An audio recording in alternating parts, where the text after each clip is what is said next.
본 방송에서 제공하는 투자 정보는 투자 판단에 대한 조언입니다. 방송에서 제공하는 주식의 가치, 가격 상승 및 하락에 대해서는 방송사에서 보장하지 않습니다.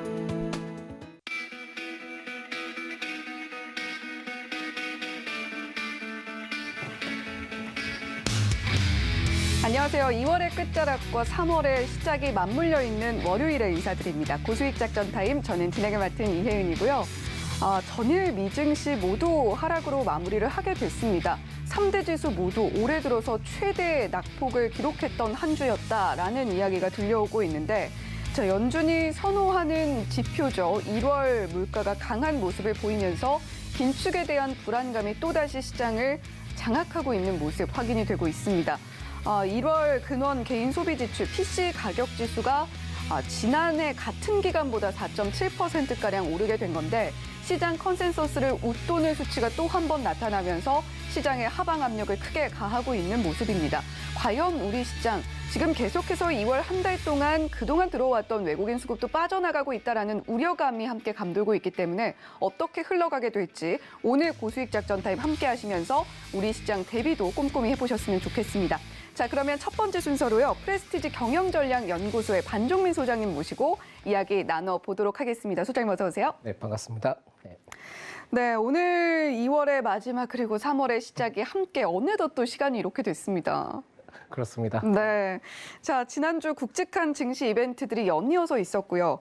또 이번 주를 시작으로 3월에도 굵직한 이슈들 많이 자리하고 있는 상황인데, 자, 당장 이번 주 증시는 어떨지 우리가 좀 짚어봐야 될 필요성이 있는 것 같고요. 3월의 증시 향방도 미리 조심스럽게 좀 예측을 해보고 싶은데 어떻게 좀 보고 계신가요? 네, 일단 이번 주에 그 3월 1일, 그러니까는 결국은 휴일이 있다 보니까 제가 네. 봤을 때는 그렇게 큰 시장의 변동성을 보이진 못할 것 같기는 한데, 그렇다 하더라도 최근 2월부터 이번 달이었죠. 이번 달 1,200원, 그러니까 환율이 1,200원 초반이었던 게 지금 현재 1,300원을 돌파를 했거든요. 그러다 보니까 외국인의 이탈을 좀 어느 정도 생각을 해야 되는 구간이다라는 네. 말씀드리겠고요. 코스피는 그 1, 2월에 반도체 2차 전지로 이끌었던 IRA나 또 지금 새롭게 또 떠오르고 있는 그 미국 반도체 그 제한에 따라서 조정받을 가능성이 좀 있지 않을까 봅니다. 코스피는. 네. 그리고 반면에 이제 코스닥은 계속 이슈가 나오는 게 AI나 로봇, 그 자율주행 등의 이슈로 인해서 계속 상승을 하는 모습들을 보여줬는데, 이것은 제가 봤을 땐 계속 꾸준히 유지가 될 것 같고요. 아마도 이러한 상황들을 봤을 때는 기존의 그 코스닥에서 상승하지 못했던 섹터들도 3월에는 한 번 정도는 순환매 섹터의 흐름대로 수급이 쏠릴 가능성이 있지 않을까 판단이 됩니다.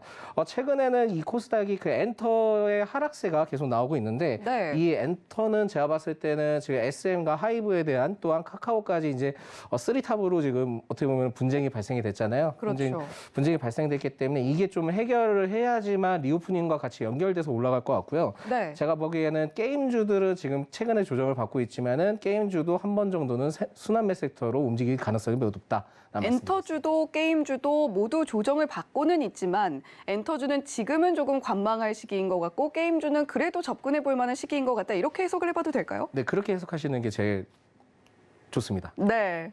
자, 그렇다면 어떤 섹터들 우리가 구체적으로 살펴보면 좋을지까지 함께 들어본 것 같은데, 사실 새롭게 부각되는 부분들이 정부의 정책 테마잖아요. 이런 네. 부분들도 함께 좀 짚어주시면 좋을 것 같아요.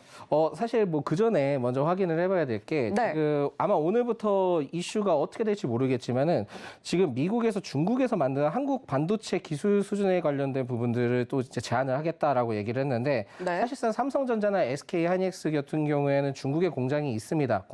중국에 공장이 있고 굉장히 좀 많은 생산을 합니다. 낸드 플래시나 뭐 관련된 부분들이. 근데 이제 이러한 생산을 중국에서 가져와서 미국에서 이제 뭐 수출을 하겠다, 이게 지금 금지가 될 가능성이 매우 높거든요. 그런 상황에 봤을 때는 이게 지금 반도체에 관련된 섹터가 오늘 장에 어떤 흐름을 보여주냐에 따라 굉장히 다른데, 제가 봤을 때는 일단 좋지는 않을 것 같습니다. 반도체. 네, 반도체는 일단 좋지는 않을 것 같고, 네. 거기다가 또 지금 새로 떠오르는 게 내일이죠. 그 미국 반도체 보조금 28일부터 이제 접수를 시작이 됩니다.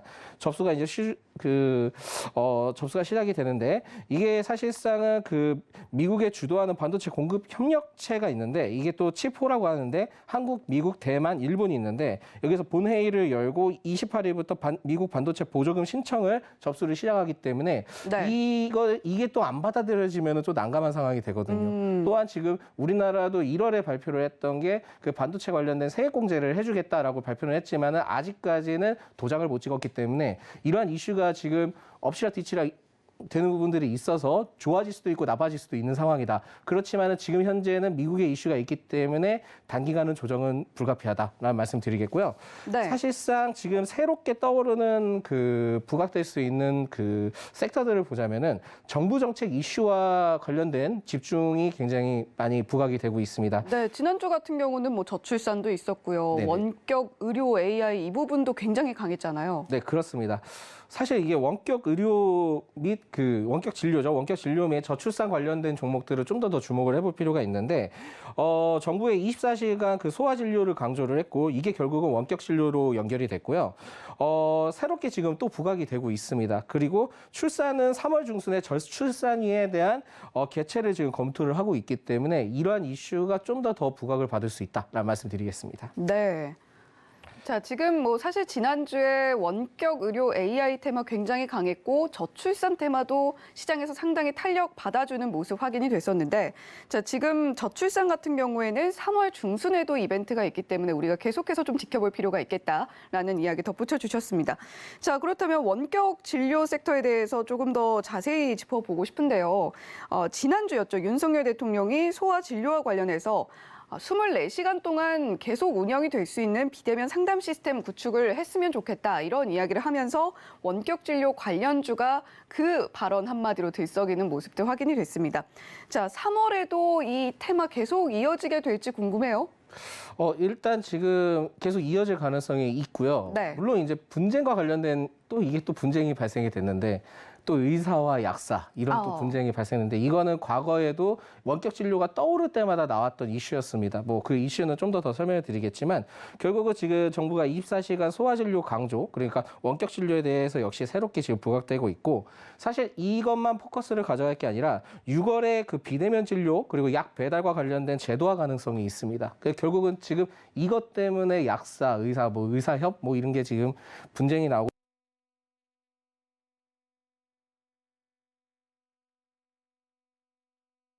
추진을 하고 있고 약사 등의 반발이 있고 과거에 이슈도 부각이 되고 있지만은 지금 좀 어느 정도는 그래도 과거는 다 안 돼가 있었다면 지금은 그래도 어느 정도 된다는 내용은 좀 나오고는 있습니다. 네.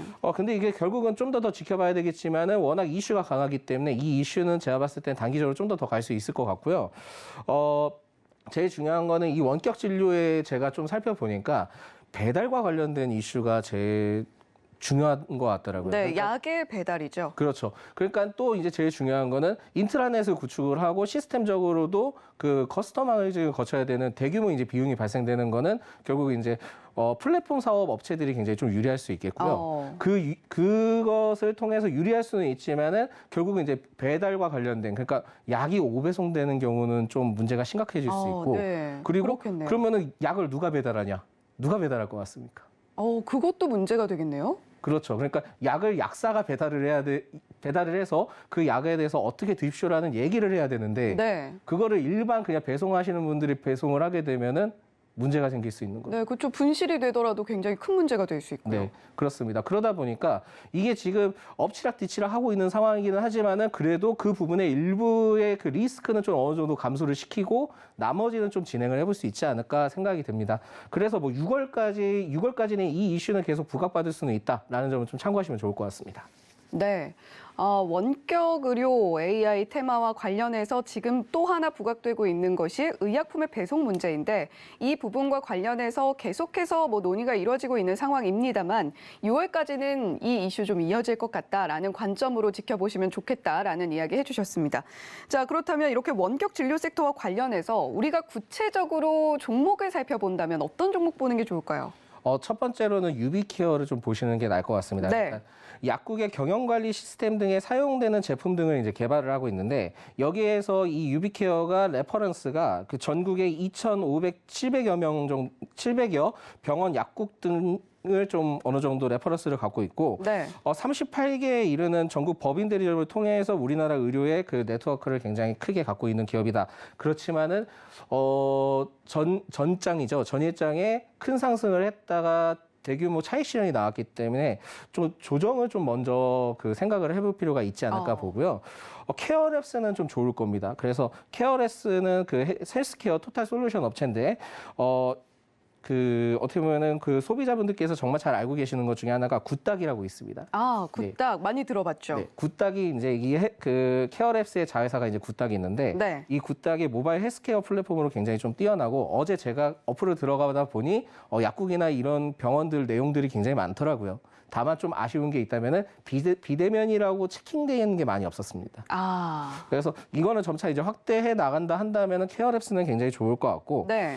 사실상 지금 이 유비케어나 케어랩스의 경우에는 삼성 TV 새로 이제 출시되는 것에 거기에 이제 어플을 좀 가미를 한다라고 밝혔기 때문에 좀 더 이 시장성은 좀 좋아질 수 있다. 그리고 제가 봤을 때는 좀 보이지 않았던 종목 중에 이지케어텍이라고 있습니다. 네. 이 이지케어텍은 병원 의료정보 시스템 유지 보수 및 위탁을 운영하는 기업인데 사실상 서울대병원을 비롯해서 제주대학병원이 있는데 그 대형 그 국공립병원에 설치가 되어 있습니다. 시스템이. 이미 그래서 구축이 되어 있는. 그렇죠. 이러한 시스템이나 커스터마이징을 통해서 약국과 연계를 될 수 있다면 굉장히 좀 좋을 가능성이 높고요. 그리고 좀 특이성이 있다는 게 이 이지케어텍이 카카오 헬스케어 대상으로 한 100억 원 가량의 제3자 배정 유상증자를 결정을 했었던 이력이 있습니다. 네. 사실상 이게 작년에 그 우리나라 그 정부에서 발표를 했던 게 디지털 바이오라고 디지털 치료제라고 발표를 했었거든요. 그 당시 때 과학기술정통부가 이제 그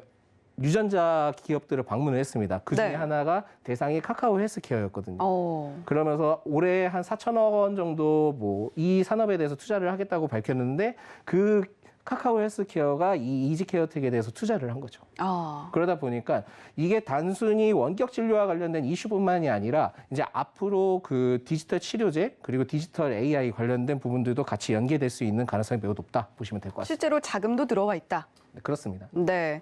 자, 그럼 계속해서 좀 저출산 이야기도 해봐야 될 것 같은데 출산 관련 섹터들 계속해서 지켜볼 만한 가치가 있어 보인다라고 반종민 소장님께서 앞서서도 말씀을 해주셨습니다. 자, 작년 합계 출산율을 보면 역대 최저, 사실 역대 최저라는 말이 굉장히 크게 다가오지만 매년 이렇게 갱신이 되고 있는 것 같은데 0.78명, 한 명도 좀 안 되는 그런 수치가 나와 있는 상황입니다. OECD 회원국 중에서 살펴봐도 꼴찌인데 자, 대통령실이 다음 달에 저출산 종합대책 발표하겠다라고 밝힌 상황입니다.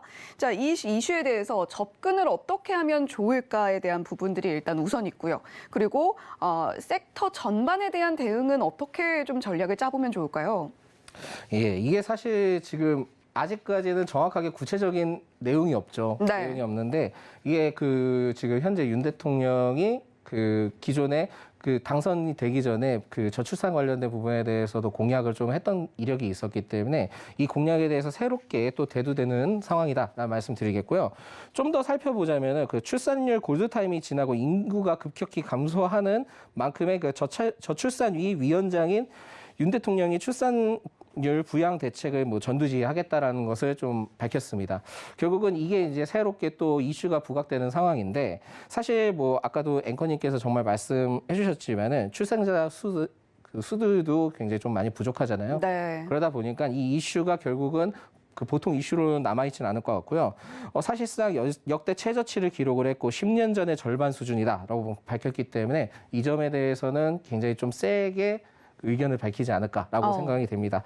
근데 좀 더 살펴보자면 어떤 그러면 내용을 밝힐 것인가라고 봤을 때 복지 시스템 고도화 그리고 수도권 지방균형 발전에 대한 이야기를 할 것 같고요. 네. 그리고 육아 재택근무에 대한 보장 얘기는 할 것 같습니다. 그러다 보니까 일단은 저출산 관련된 섹터들은 올라갈 가능성이 있고 그 외적으로 재택근무 관련된 종목들도 올라갈 수 있는데 제일 중요한 거는 지금 워낙 이제 나이가 연령이 다 고도화가 되는 상황에서 네. 고령화가 되는 상황에서 제가 봤을 때는 새롭게 또 떠오를 게 난임 치료 관련된 이슈도 부각이 될 것 같거든요.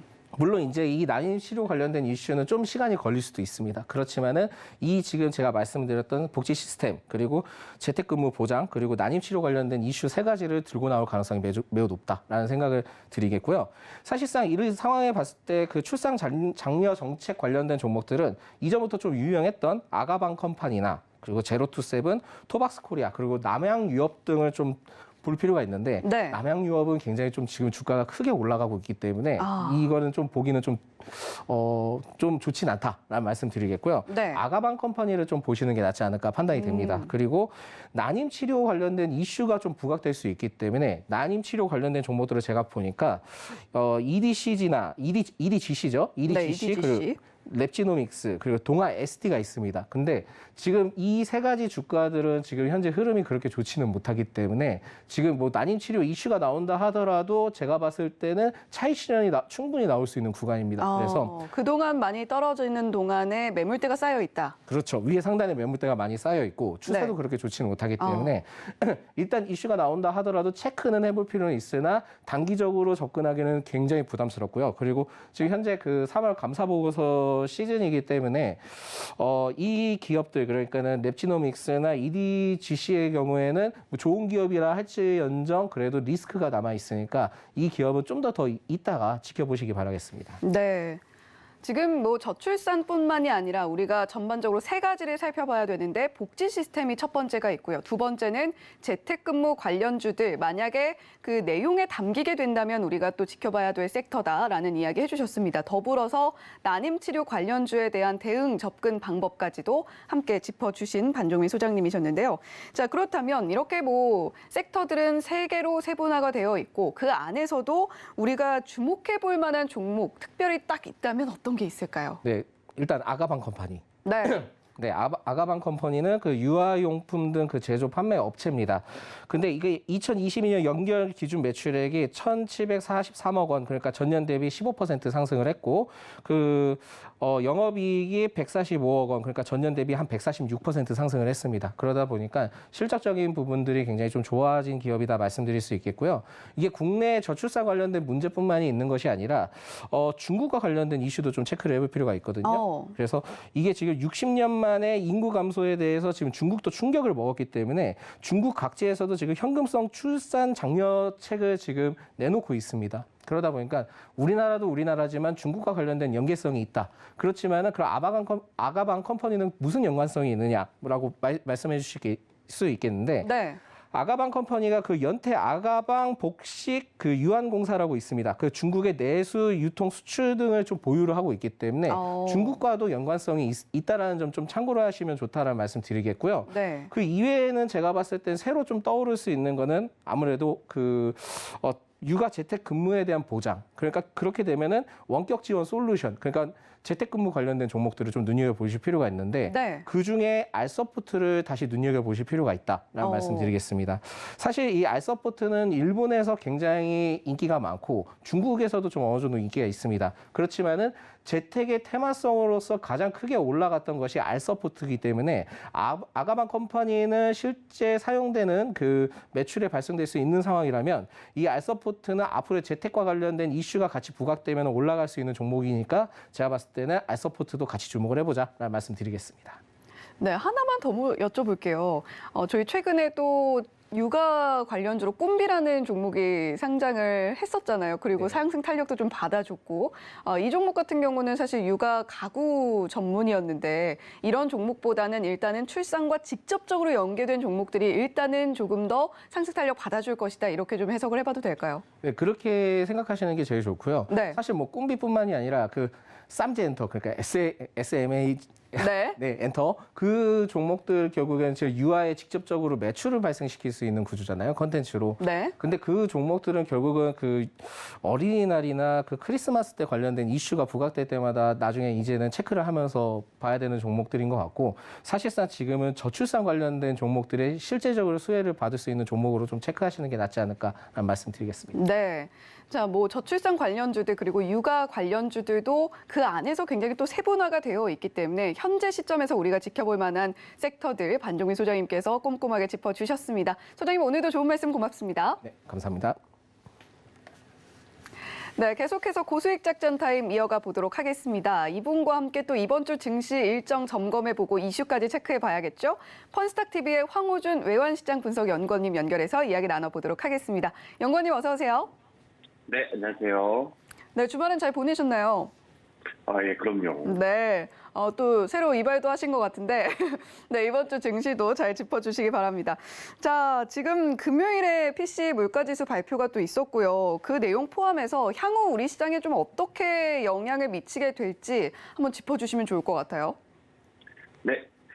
지난주 미국의 수요일과 목요일 그리고 미국의 기준금리 결정이 이뤄지면서 또 어떠한 영향을 주고받았는지 공개된 FOMC 회의록 그리고 사람들은 이번 미국의 기준금리는 0.1bp 다시 말해서 베이비 스텝으로 나오자 체감상 거의 피크를 쳤다라고 생각을 했기 때문에 올해부터는 금리를 동결 내지 내릴 가능성은 또 있겠구나를 많이들 열어놓고 있었죠. 허나 실제로 세상에 공개된 FOMC 회의록은 이 목표로 하는 2%의 인플레이션이 되지가 않는다면 계속해서 금리를 올릴 것이고 이 결정을 앞으로 추가적으로 나올 지표에 따라서 바뀔 가능성이 있다를 알게 되자 엄청나게 하락을 하기 시작을 했습니다. 이미 세상에 나와 있던 그러한 내용들이 다시 한번 나왔겠지만은 이제 3월 달이 되기 시작하면서 이 기대감이라는 게 뭔가 상당히 희석이 되기 시작하는 거죠.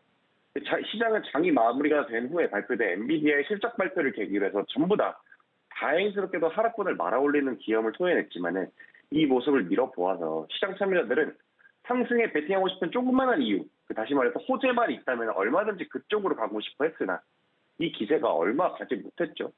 이 목요일 한국은행 기준금리 동결로 인해 가지고 이 국내 투자자들 또한 엄청난 기대를 안고 금요일까지 잘 견뎌온 증시는 미국 PC 물가지수가 발표가 되면서 급변하는 모습을 보여줬습니다. 미국의 1월 PC 개인 소비지출 물가지수는 전년 동기 대비해서 약 5.4%, 전월비로는 0.6% 상승을 한 수준으로 나왔는데요. 둔화될 줄만 알았던 물가가 다시 올라갔다라는 게 핵심입니다. 이 발표가 이어지고 나서 로레타 메스터 클리브랜드 연은 총재가 이 기준금리를 5% 이상 올린 이후 한동안은 유지를 해야 된다라는 발언까지 쏟아지게 되자 하락의 속도는 더욱더 가팔라졌습니다. 현재 미국의 기준금리는 약 4.5%에서 4.75% 수준인데요. 향후 증시의 향방은 앞으로 인플레이션 수치에 직접적인 영향을 끼치는 지표들이 어떻게 나올 것이며 발표가 되었을 때 연준의 방향성이 상당히 중요한 방향성이 되고 있습니다. 그리고 또한 시장 참여자들이 이 방향성을 보고 나서 어떻게 지표가 어떻게 나오든 간에 귀에 걸면 귀걸이, 코에 걸면 코걸이 이렇게 지금 그 증시에 호재가 될 만한 내용이 증시에 가득하다고 하게 되면은 지표가 좋게 나오든 나쁘게 나오든 간에 무조건 상방으로 가는 이러한 모습을 보여주고 있는데 한국으로 치면은 이 코스피 2,400포인트인 S&P 500 지수가 4,000선이 바로 무너지기도 했죠. 이 부분이 사람들이 되게 불안 요소를 갖고 있는 부분이기 때문에 지금 단기적으로는 상방으로의 모멘텀보다는 하방으로의 좀 모멘텀이 조금 더 강하고 있는 그러한 증시 상황입니다. 이 또한 주요 6개국 통화 대비해서 달러가 현재 얼만큼의 가치를 나타내는지 이 달러 인덱스라는 지표가 있는데요. 이 지표가 장중 105.32까지 올라갔습니다. 일각에서는 달러의 상승의 동력은 여기까지가 거의 피크에 다다랐다라는 분석이 우세한 가운데 이 월요일 증시부터 엄청난 혼조세를 예상하고 있는 주체가 상당히 많아지고 있습니다. 따라서 이번 주 증시는 시장에 어떠한 지표가 나와도 그 주 내에 있는 시장의 분위기에 따라서 상방이 거기쪽 결정될 가능성이 상당히 크기 때문에 여러분들께서도 이번 주 증시는 상당히 변동성이 많아지긴 하겠지만 우리나라 같은 경우에 휴장도 있고 하기 때문에 흔들리지 않고 여러분들이 원하는 방향대로 그 모멘텀 그대로 이어나가면서 투자하시는 게 가장 유효할 거라고 보고 있습니다. 네, 물론 변동성은 클 것으로 예상은 되고 있지만 그나마 공휴일이 껴있다는 게 좀 다행으로 좀 생각을 해봐야 될까 그런 생각도 듭니다. 자, 그렇다면 이번 주에 시장을 움직일 주요 경제 지표는 어떤 게 있고 또 증시 일정도 짚어주신다면요? 네, 보시는 것처럼 이번 주에도 여러 증시 일정이 예정이 되어 있죠. 하지만 관련 내용이 시장에 미치는 영향은 사실상 크지 않을 것이다 라고 판단을 하고 있습니다. 이 관련 내용에 대해서 이슈가 발생하거나 짚어볼 점들은 그때그때 제가 자세히 풀어드리는 정도로 하는 게 맞을 것 같습니다. 왜냐하면 앞서 말씀드렸듯이 이 증시에 대해서 지표가 어떻게 나온다는 건 사실상 지표가 몇 시에 나오고 언제 발표가 된다 정도까지만 우리가 알고 있지. 이 요즘 인플레이션 관련한 지표들 전부 자체들이 그 주 증시에 따라서 상당히 좋게 나오거나 나쁘게 나오거나 이거에 대해서 상당히 여러분들이 막 걱정을 하시는 부분들보다는 딱 그 주 증시에 시장 참여자들이 어떠한 방향성을 원하는지가 지금 가장 중요하기 때문인 거죠. 한 번 더 제가 강조드리고 싶은 것은 지난 금요일 향후 증시에 가장 중요하게 작용할 포인트는 이 중국과 미국의 움직임이라고 말씀을 드렸죠. 그 이유를 다시 한번 강조해 드리자면 이 3월부터는 중국이라는 나라는 중국의 정치 이벤트상 가장 중요한 양회가 시작이 되기 때문입니다. 이 양회가 중요한 이유는 항상 양회를 통해 가지고 중국 정부의 운영 방침이 정해지기 때문에 이 최대의 정치 행사로 주목을 받는데요. 엄청난 인구수를 자랑하는 중국에서 각 지방에서 임기가 약 5년인 대표자를 선출을 하게 됩니다. 그런데 이 이것만 해도 3,000명이에요. 이 3,000명이 한 곳에 다 모여서 의사결정을 이루는 그런 빅 이벤트입니다. 자, 이번 양회가 다른 시기의 양회보다 상당히 중요한 이유는 팬데믹 기간 동안 정치적으로 상당히 불안한 모습을 보였던 시진핑 위주의 집중된 권력이 이 다른 세력들과의 정치적인 다툼 이후에 집권이 확실시가 된 이후에 개최되는 첫 번째 양회이면서 그리고 현재 미국과 중국의 지난 정찰풍선 이슈로 인해서 상당히 서먹한 사이죠. 그 이후에 시작된 양회이기도 하기 때문입니다.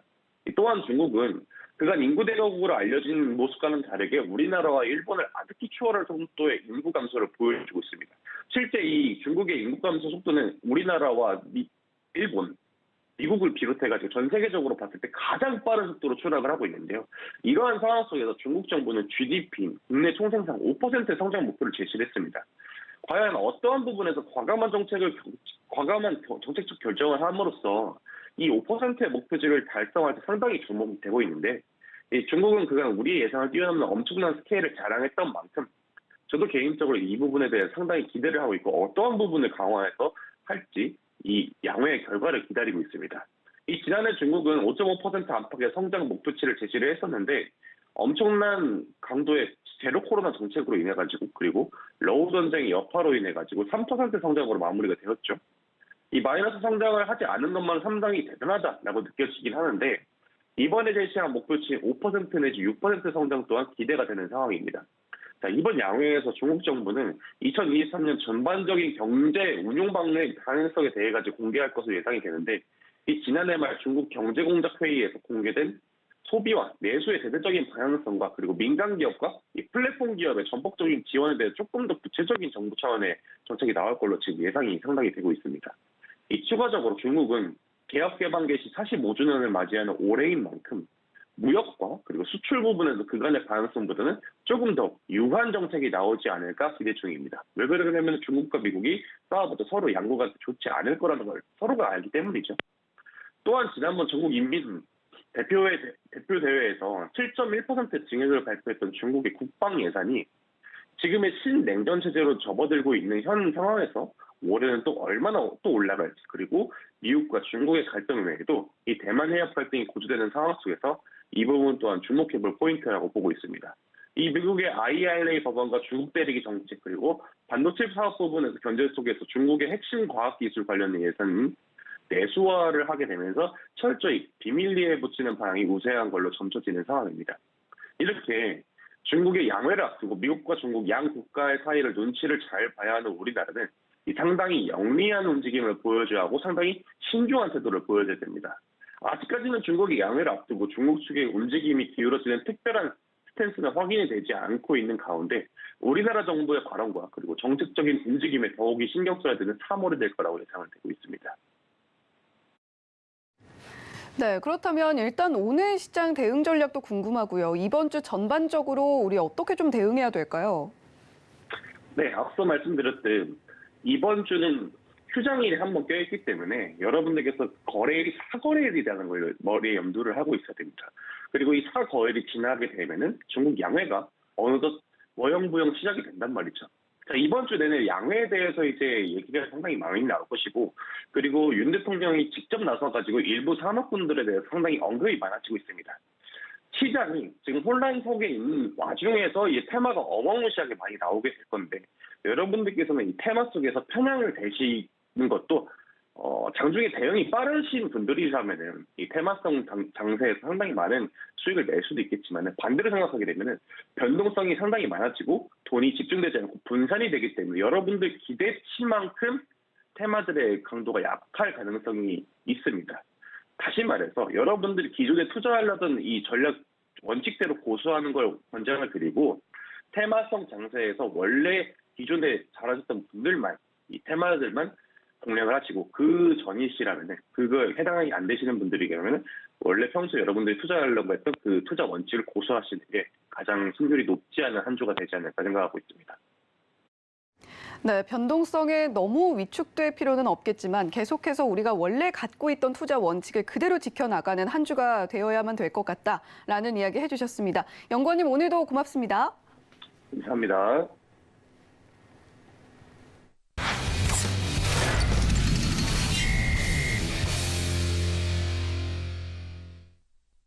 네, 고수익 작전 타임 계속해서 다음 작전은요.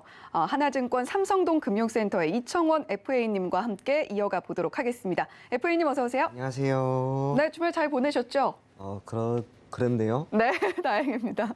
자, 그렇다면 오늘 좀 재밌는 이야기 해주실 것 같아요. 비트코인 이야기 준비를 해주셨는데 사실 비트코인 가격이 최근 들어서 좀 오르다가 주말 사이에 좀 주춤하는 모습이었어요. 네, 그러다가 어제 다시 조금씩 올라가는 움직임이 나오고 있는데 네, 사실 우리가 비트코인에 대한 관심이 2020년 코로나가 터진 이후로 정말 크게 증가를 하게 되었고 그렇죠. 제 주위만 보더라도 비트코인 관련된 투자를 직접적으로 하시는 분들이 드문 있습니다. 이게 불과 3년, 4년 전만 하더라도 비트코인이 뭐야? 혹은 뭐 한 번 정도 들어본 것 정도였는데 이제는 직접적인 우리가 투자를 할 수 있을 만한 그런 시장도 조성이 되었고 그에 상응하는 거래소도 활성화되고 있기 때문에 앞으로도 비트코인에 대한 부분은 우리가 더 관심을 가지고 지켜볼 필요가 있지 않을까 그렇게 생각을 합니다. 네, 사실상 비트코인 가격의 상승은 기타 여러 가지 변수가 있겠지만 지난 몇 년간의 흐름을 본다면 유동성이 가장 컸던 것 같습니다.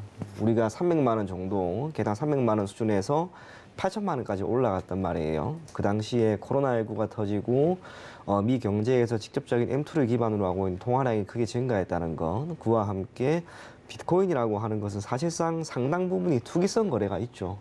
이 투기성 거래가 한편으로는 시장을 활성화시켰는데 네, 그 투기성 거래가 우리가 생각하는 것보다 월등히 강했기 때문에 자산 가격이 그렇게 많이 올라가게 된 게 아닌가 그렇게 생각을 합니다. 최근에 뭐 한 3천만 원 정도까지 떨어졌다가 다시 한번 반등하는 움직임이 나올 것 같은데 뭐 개인적으로 생각은 동일합니다. 비트코인 가격도 결국에는 주식시장과 마찬가지로 강세 흐름을 조금 더 보일 것이다 그런 생각을 하고 있습니다. 코인 역시도 긍정론으로 바라보고 계신 이청원 FA님이십니다.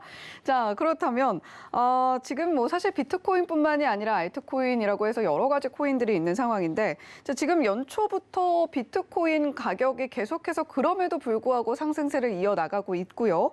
자, 지금 중요성도 여러 차례 이야기를 해주셨는데 특별한 이유가 있습니까? 있죠. 당연히 있는 거죠. 네, 비트코인이 단순하게 예전에는 우리 금융시장 밖에 있었던 한 가지 재화라고 생각을 했는데 조금씩 이에 대한 연구가 진척이 되는 가운데 사실상 지금은 주식이나 채권, 기타 원자재와 함께 이제 크게 다르지 않는 한 가지 시장이라는 거예요. 그게 의미하는 것은 이 비트코인이라고 하는 가격 변화를 토대로 우리가 특정 지수와 연관, 즉 상관관계를 충분히 추론할 수 있을 만한 수준까지 시장이 성장을 했다는 겁니다. 자료 가지고 제가 조금 더 설명해 드릴게요. 자, 이런 주제를 오늘 한번 가지고 와봤습니다. 네. 비트코인과 주요 지수와의 상관관계, 이 상관관계라고 하는 것은 제가 일정한 수치, 상관계수로 전부 다 보여드릴 겁니다. 네, 샘플은 크게 두 가지입니다. 첫 번째로는 비트코인 가격 당연히 알아야 되고요. 두 번째는 미국의 3대 지수, 다우와 나스닥 S&P 500, 그리고 한국 코스피 코스닥, 일본 니케이, 중국은 상하이까지 제가 주요 지수라고 해서 한번 가지고 와봤고 네, 샘플 두 번째는 이제 비트코인 국내 관련된 기업이 몇 개가 있겠죠. 그렇죠. 사실 저도 이것까지는 생각을 안 하다가 이번에 통계 프로그램을 가지고 제가 자료를 이것저것 한번 데이터를 가지고 와봤는데 한번 재미삼아 여러분들도 살펴봤으면 하는 관점에서 가지고 왔어요. 참고로 매우 큰 의미가 분명히 있었습니다. 네, 오늘 굉장히 뭐 일석이조의 것들을 얻어갈 수 있을 것 같은 느낌이 드네요. 이게 바로 일석이조라는 거예요. 네. 네, 그렇게 해서 샘플은 대신에 기간이 조금 짧아요. 저도 준비하는 시간이 있기 때문에 그래서 올해 것만 한번 가지고 제가 살펴보도록 하겠습니다. 다음 페이지 보겠습니다. 비트코인의 가격 변화 추이입니다. 연초부터 있었던 가격 변화 추이예요. 대략 16,000, 17,000 이 정도 사이에 머무르다가 계속해서 올라가더니 이제는 23,000달러 정도 수준까지 올라갔습니다. 그렇게 우상향하는 흐름이 매우 크게 나타나고 있었고 이 기간 중에 비슷하게 나타났던 게 미국 증시든 우리 증시든 전반적으로 지수 자체의 상승이 크게 나왔다는 거예요. 네. 다음 페이지 한번 봅시다. 비트코인의 기초 통계량입니다. 비트코인의 기초 통계량이라고 하는 부분을 살펴보기 위해서 가지고 온 샘플 수는 총 55개고요. 그리고 민이라고 하는 것은 평균입니다. 비트코인 가격의 올 한 해 평균적으로 가격은 21,689달러. 여기에서 오르락 내리락 하고 있었으면 우리가 알 수가 있는데 지금은 이거보다 월등히 높죠. 결국에는 연초보다 연말이 되는 시점, 1월 말이라든지 2월 정도의 흐름이 더 좋았다라고 하는 것을 우리가 판단을 할 수가 있습니다. 다음 페이지도 한번 보겠습니다. 비트코인 기초 통계량이라고 하는 부분에 있어서 이거는 수익률에 대한 부분인데요. 민이라고 하는 게 이제 평균이에요. 0.6%. 정확하게 비트코인은 연초부터 시작해서 어제까지, 지난 금요일까지 일평균 0.66%씩 계속해서 올라갔다라고 하는 것을 알 수가 있습니다. 가장 많이 올랐던 것은 0.95%. 일평균 기준으로 0.95%나 올라갔고 가장 많이 빠졌을 때는 대략 5% 정도 하루에 빠졌다는 것을 우리가 확인을 해볼 수가 있었습니다. 다음 페이지 한번 볼까요? 자, 이제 여기서부터 이제 한번 살펴봅니다. 비트코인과 주요 지수의 기초 통계량이라고 하는 것을 제가 가격을 토대로 가지고 왔는데 맨 앞에 비트코인 그리고 다우는 다우존스예요. 나스닥, S&P 500, 코스피 코스닥, 니케이 상하이까지 이렇게 가지고 왔는데 비트코인 같은 경우 미국 증시와 사실상 동일한 시간대에 거래되는 것을 표본으로 삼아야 됐기 때문에 우리나라 같은 경우 아시아 증시는 그 다음날 열리는 거겠죠. 네. 그러다 보니 표본수는 다시 한번 더 줄게 됩니다. 24개밖에 안 되지만 이게 결과적으로 매우 높은 유의성을 보였기 때문에 모든 결과가 결국 우리가 원하는 수준까지 충분히 얻을 수가 있게 된다라고 생각하시면 돼요. 다음 페이지 보겠습니다. 상황관계입니다. 이제 이것만 여러분들이 잘 확인하시면 됩니다. 맨 앞에는 비트코인이 있고요. 다음은 다우, 그 다음 나스닥, S&P 500, 코스피 코스닥, 니케이 상하이까지 있는데 저기서부터 여기까지 쭉 내려올 때 가운데 숫자가 1이라고 하는 게 보입니다. 그죠? 네. 1이라고 하는 것은 해당 자산이 해당 자산과 가지고 있는 상관성입니다. 당연히 비트코인과 비트코인은 동일하게 움직이니까 1이 되겠죠. 네. 하지만 비트코인 같은 경우에는 다른 자산과의 움직임, 나스닥, S&P 500, 코스피 코스닥, 니케이 상하이 중에 어디에 가장 영향력 혹은 비슷한 움직임을 보이는가라고 하는 것을 살펴봤더니 코스닥이었어요. 코스닥. 네, 코스닥이네요. 그렇죠. 이제 그런 거죠. 우리가 비트코인 가격을 토대로 오늘 코스닥 지수의 흐름을 판단했을 때 그 영향력과 그 방향성을 가장 명확하게 판단할 수 있다는 거예요. 네. 그럼 코스닥은 또 어디를 따라가느냐? 쭉 봤더니 0.95764라고 하는 수치를 보이는 니케이였습니다. K와.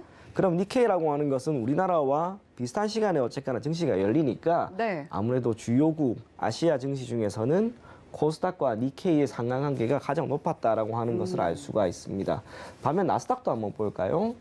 나스닥 같은 경우에도 결국 비트코인과의 상관계수는 0.88이 나옵니다. 네, 꽤 높은 편 아닌가요? 매우 높은 편입니다. 네. 통계적으로 우리가 0.6 이상이 되면 매우 높은 상관관계를 보인다라고 생각을 하는데 0.88 정도 수준이면 어마어마하게 높다고 생각하시면 됩니다.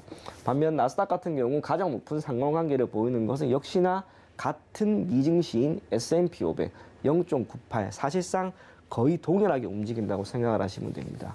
S&P 500도 쭉 보게 되면 비트코인과는 0.81이라고 하는 수치를 보였고요.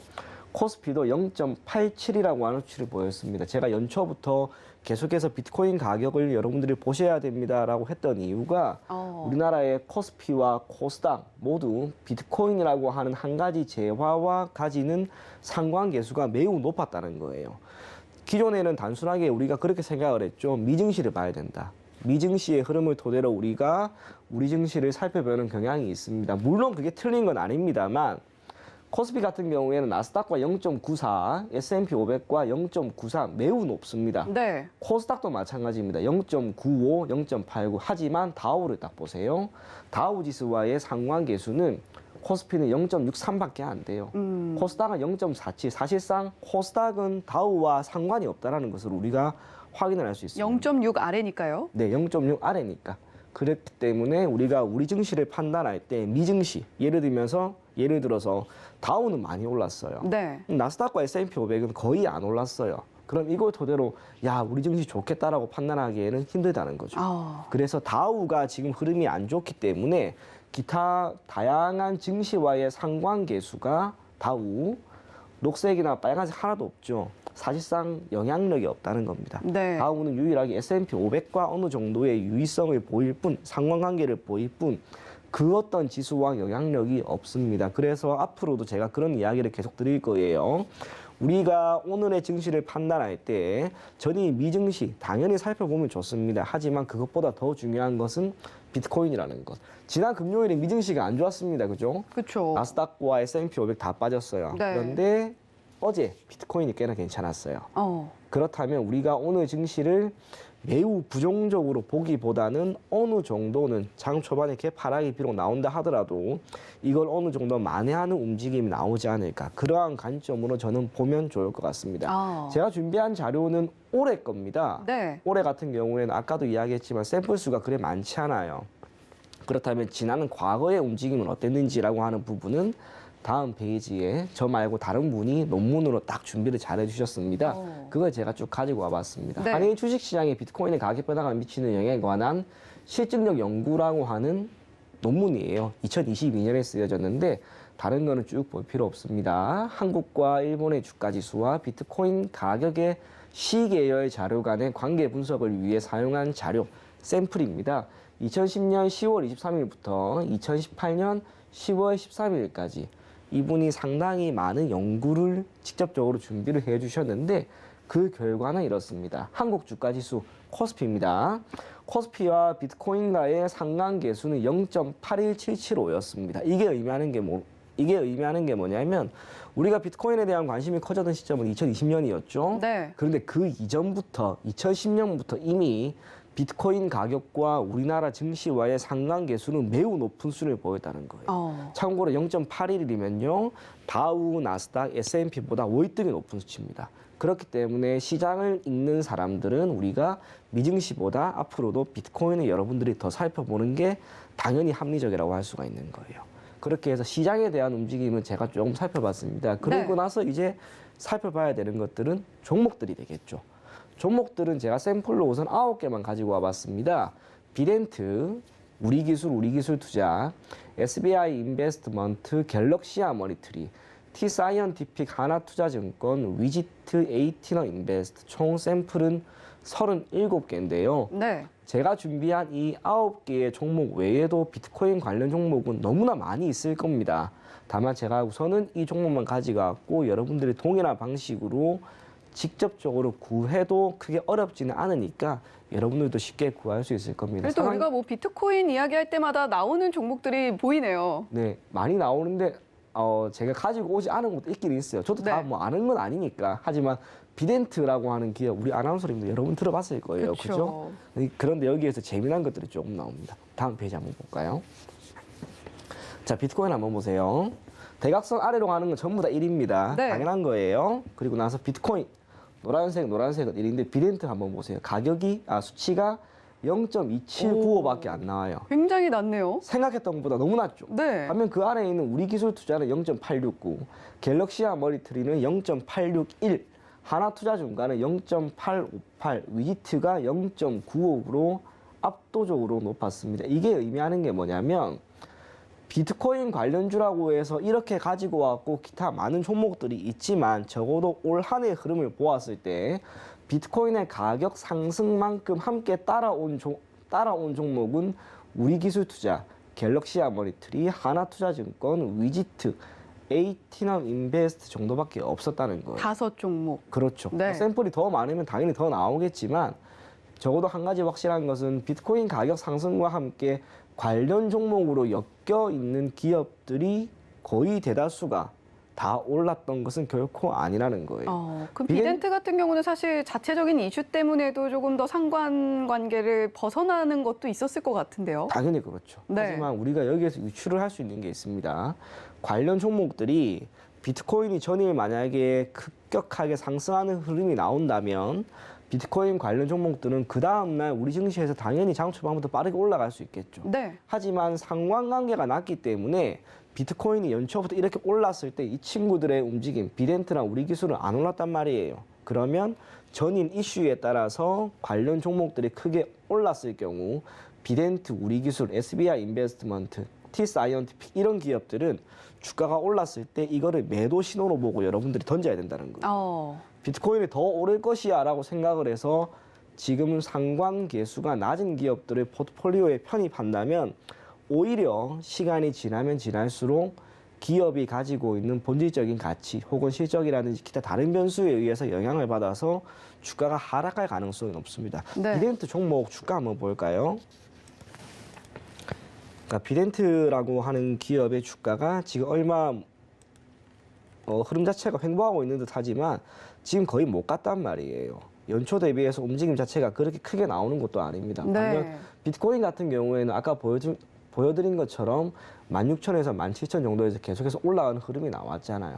사실상 관련 종목이 아닌 거예요, 이 점에서는. 그래서 여러분들이 이러한 지표를 토대로 상관계수라고 하는 점을 토대로 가급적이면 내가 보유하고 있는 기업이나 관심 있게 보는 기업이 진짜 비트코인 관련 종목인지를 한번 살펴보면 더 좋지 않을까 그리 생각을 합니다. 네.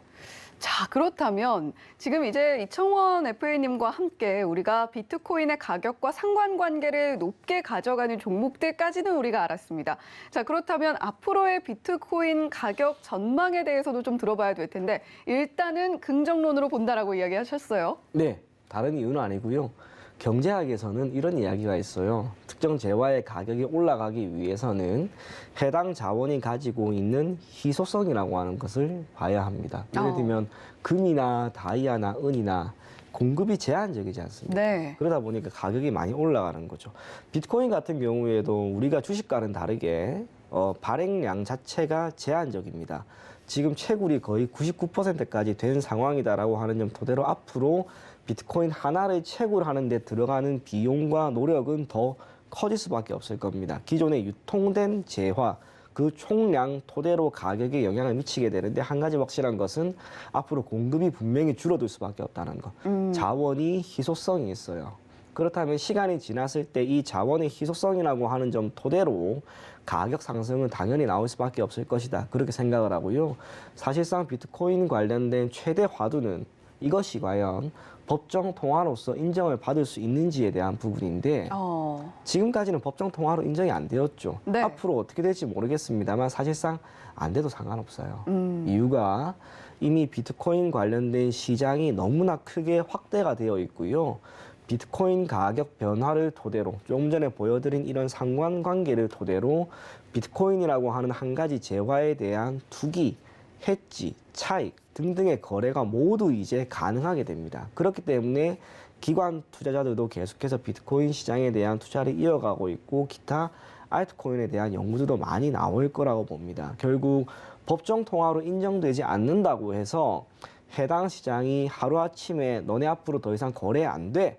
너네 이건 의미 없는 거야. 그렇게 결코 할 수 없다는 거예요. CBDC가 나온다고 해도 비트코인은 계속해서 하나의 투자 가치를 가질 것이다. 당연히 그렇게 될 겁니다. 네. CBDC에 대한 이야기도 우리가 다음에 한번 다뤄볼 건데 사실상 비트코인이 지금으로서는 분명히 CBDC보다 더 활성화되어 있고 결코 배제할 수 없는 한 가지 시장입니다. 그걸 감안한다면 비트코인이 가지고 있는 가격 또 재화가 가지고 있는 가치라고 하는 것은 시간이 지났을 때 조금씩은 더 올라가 있지 않을까 그리 생각을 하고요. 직전 최고점인 8천만 원 그까지 올라가려면 시간은 분명히 많이 걸리겠지만 결코 안 될 건 아니라고 봐요. 조금은 긴 호흡으로 여러분들이 계속해서 바라보면 분명히 좋은 결과 만들 수 있을 것이다. 그리 생각이 됩니다. 네, 비트코인 정말 우리를 웃게도 했고 울게도 했던 그런 코인 중에 하나였는데, 자, 그럼에도 불구하고 이청원 FA님께서 여전히 긍정적으로 바라보면서 조금 더 우리가 그 자원의 희소성에 주목해 볼 만한 가치가 있는 것 같다라는 이야기 해주셨습니다. 이청원 FA님 오늘도 좋은 말씀 고맙습니다. 감사합니다. 본 방송에서 제공해드리는 정보는 투자 판단에 대한 조언일 뿐 해당 종목의 가치와 수익률을 보장하지는 않는다는 점 말씀드리면서 저희는 잠시 후에 순간 포착 매매 시그널로 돌아오겠습니다. 시청해주신 여러분 고맙습니다.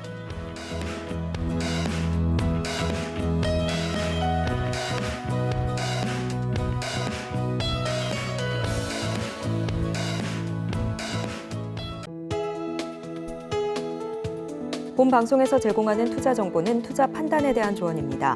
방송에서 제공하는 주식의 가치, 가격 상승 및 하락에 대해서는 방송사에서 보장하지 않습니다.